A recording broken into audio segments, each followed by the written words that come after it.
Hola a todos y a todas, vamos a empezar ya la unidad 9, que en este caso sería la Europa del siglo XVII. A lo largo de este tema vamos a conocer cuál fue la situación política, social y económica de Europa y de España durante este siglo. Además veremos también cuál fue la corriente artística que vino a suceder al Renacimiento, que fue, ¿no?, el estilo artístico que estudiamos en el tema 16. Ahora en el 17 le va a suceder el llamado arte barroco. Pues bien, vamos a ver ahora cuáles son estos puntos. Tenemos un tema de 9 puntos, un tema bastante extenso, pero a la vez bonito. Ya lo veréis, ¿no? Aunque a mí sabéis que me gustan casi todos. Pero bueno, mira, este tema tiene 9 puntos, ¿vale? De los puntos del 1 hasta el 6, como podéis ver, lo vamos a estudiar, o sea, nos vamos a examinar a través de quizzes, ¿vale?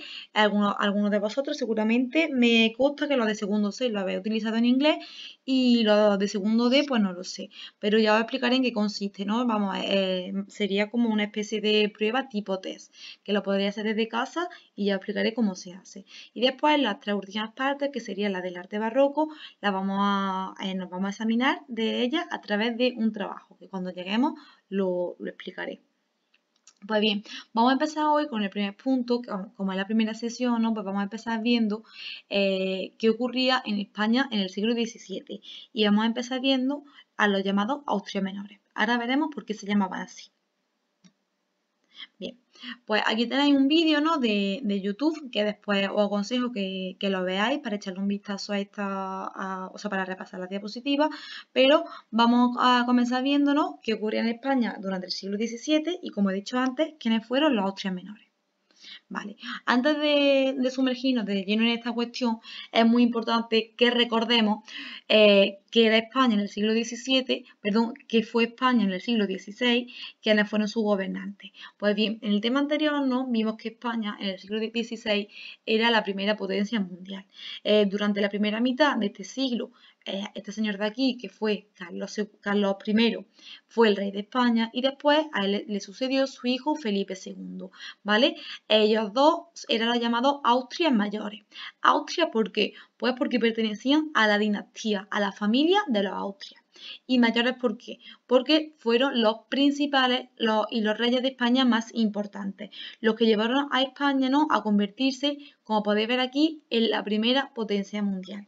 Recordemos, ¿vale?, que en el siglo XVI España tenía muchísimos territorios, tanto en América, en la península ibérica, ¿no? También tenía Portugal, tenía el sur de Italia, tenía territorios también en Asia y, por supuesto, las llamadas Provincias Unidas.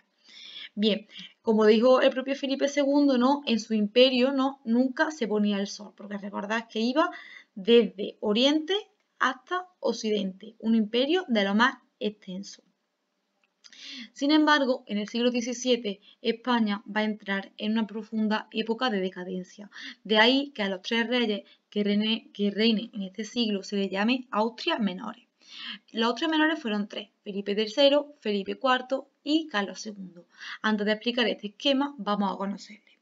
Aquí tenemos a Felipe III, ¿no? Os lo presento. Aquí vemos a aquí tenemos a Felipe IV. Y por último, Carlos II va a ser el que dé por finalizado el siglo XVII. Le apodaba el hechizado. ¿Sabéis por qué? Os lo contaré más adelante. Bien, pues empezamos explicando este punto. Este punto, ¿no?, yo lo he titulado El declive de la monarquía hispánica. ¿Por qué? Porque España entra en una profunda decadencia. En primer lugar, entra en decadencia porque, como podemos ver aquí, aparece la figura del válido. Válido, no válido. ¿De acuerdo? Bien, ¿quién fue el válido? ¿Quiénes eran los válidos?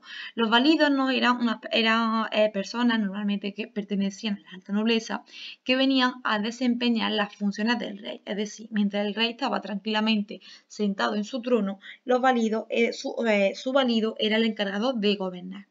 Tenemos, por ejemplo, válidos muy famosos como el duque de Lerma, que es este señor de aquí, que fue válido de Felipe III, y también tenemos el conde duque de Olivares, que este señor de aquí, que fue valido de Felipe IV. Pues bien, tanto Olivares como Lerma van a desempeñar las funciones de los reyes, es decir, ellos van a ser los encargados de gobernar, mientras los reyes estaban prácticamente cruzados de brazos. Evidentemente, ¿no? La aparición de la figura del valido va a desprestigiar muchísimo a la figura del monarca y por tanto, ¿no? Los reyes a partir de este siglo van a volver a ser muy poco poderosos. Probablemente, ¿no? La figura del valido os recuerde un poquito a los mayordomos de palacio del ya desaparecido Imperio Carolingio. Pues bien, dicho esto, vamos a ver qué ocurrió en cada uno de los reinados. Comenzaremos con el reinado de Felipe III. Felipe III tuvo como su valido al duque de Lerma y este rey y especialmente su valido se van a tener que enfrentar a varias cuestiones. La primera de ellas va a ser una crisis financiera. Una crisis financiera es algo así como una crisis económica, ¿vale? Y esta crisis se va a producir porque España vendía muy poquito pero compraba mucho. Entonces vamos a tener, ¿no? una especie de bancarrota. En segundo lugar, otro de los problemas que va a tener el reinado de Felipe III, perdón, va a ser la expulsión de los moriscos. No sé si lo recordáis, pero yo sí que recuerdo haberlo visto en clase. Los moriscos eran los antiguos musulmanes que habían decidido convertirse de forma sincera al cristianismo. Pues bien, Felipe III no se fiaba mucho de ellos y decidió expulsarlos de su territorio, decidió expulsarlos de la península ibérica como si vosotros os portáis más en clase y yo os expulso, aunque la verdad es que rara vez sabemos que ha ocurrido esto. Bueno, pues bien, Felipe III no expulsó de todo territorio español a los moriscos y por tanto, evidentemente, eso va a dar lugar a que la población española descienda. Pero todo no va a ser malo en el reinado de Felipe III, ya que va a terminar con unos acuerdos de paz. Felipe III estaba en una profunda crisis económica, no le convenía en absoluto seguir en guerra con importantes países. Entonces, con el rey de Inglaterra, Jacobo III, va a firmar una tregua, un tratado de paz, que va a durar 12 años. Entonces, durante esos 12 años, ni España agrede a Inglaterra, ni Inglaterra a España. Y así España pues iba ahorrando dinero para no perderlo en guerra. Pues bien, cuando muere Felipe III en el año 1621, le va a suceder Felipe IV, su hijo. Bien, pues su hijo va a ser el encargado, ¿no? de tener como válido al conde duque de Olivares. Fijaos, porque es que me encanta esta imagen. Mirad, este es Felipe IV, fijaos qué cara tiene, ¿no? De estar así, sea un señor un poquito aburrido, ¿no? Un muermo.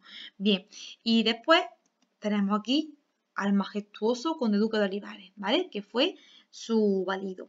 Pues bien, el conde duque de Olivares no va a emprender, como valido de Felipe IV, va a emprender una serie de guerras para recuperar la hegemonía de España, para que España volviese a ser un país poderoso. Sin embargo, estas guerras España las va a perder y por lo tanto se va a declarar en bancarrota. ¿Qué significa bancarrota? Pues que España debía más dinero del que tenía. Y finalmente, ¿no? Para tratar de recuperar un poquito de dinero, el conde duque de Olivares va a crear la llamada Unión de Armas. La Unión de Armas significa que para que España participase en una guerra necesitaba dinero. Ese dinero solamente se cogía del antiguo reino de Castilla. Pues ahora también el antiguo reino de Aragón va a colaborar con ellos. Lo que pasa es que esta gente, por supuesto, se va a rebelar y vamos a tener también conflictos internos. Y luego un aspecto un poco negativo va a ser que Portugal, que era de España desde el siglo XVI, se va a independizar y por tanto España ya va a empezar a perder territorio. Recordad que lo hemos visto antes. Bien, y el último rey va a ser Carlos II. Carlos II lo apodaban el hechizado. ¿Por qué lo apodaban así? Pues la verdad es que como podemos ver aquí, muy guapo no era, pero bueno, tampoco era guapo Felipe IV, ni muchísimo menos Felipe III. Bien, le apodaban el hechizado porque, como sabéis vosotros perfectamente, un rey no se puede casar con cualquier mujer. Un rey se tiene que casar con una mujer de la altísima nobleza. Entonces, ¿qué es lo que ocurría? Que para casarse con alguien de la alta nobleza tenemos que recurrir a un grupo social muy, muy, muy, muy rico, muy, muy poderoso, pero muy poquito, muy poco numeroso. ¿Vale? Que no me salía la palabra. Muy poco numeroso. Pues bien, ¿qué es lo que ocurría? Que la alta nobleza, al ser tan poco numerosa, daba lugar a lo siguiente, a que casi todo fuese familia. Pues ya sabéis lo que ocurre cuando dos personas de la misma familia tienen hijos. que pueden salir con problemas. A eso se le llama endogamia. Pues que lo que ocurrió, que Carlos II fue fruto de la endogamia y entonces salió con muchísimos problemas, bueno, nació, perdón, con muchísimos problemas, tanto mentales como físicos. Uno de ellos va a ser que era estéril, es decir, que no podía tener hijos. Hubo problemas. Cuando murió en el año 1700, no tenía descendencia. Y entonces, ¿qué es lo que va a ocurrir? Que va a haber varias personas, varios familiares de él, de otros lugares de Europa, que quieran ser reyes de España. Y así va a estallar la llamada Guerra de Sucesión Española.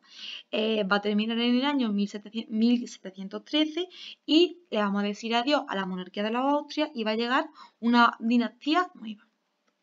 Pues bien, esto es el punto de hoy, ¿no? Recordemos aquí los 3 reyes junto con sus válidos, ¿vale? Y aquí tenemos, ¿no?, una línea del tiempo que nos resume algunos acontecimientos históricos de cada uno de los 3 reinados. Bien, deberes para el próximo día. Tenemos estas 2 actividades. Tenéis que definirme la palabra válido. No quiero que lo busquéis en internet y me lo copiéis literalmente. Quiero que saquéis vuestras propias palabras. De hecho, si me encuentro algo de internet, anulo la entrega. Ya lo sabéis. Y después tenemos la otra actividad que sería clasificar los siguientes hechos y personajes históricos en el reinado correspondiente. Es decir, tenemos varios acontecimientos y personajes históricos, pues me tenéis que hacer una tabla y me ponéis en qué reinado los situaríamos, ¿vale? Y hasta aquí llegarían los deberes de la clase de hoy.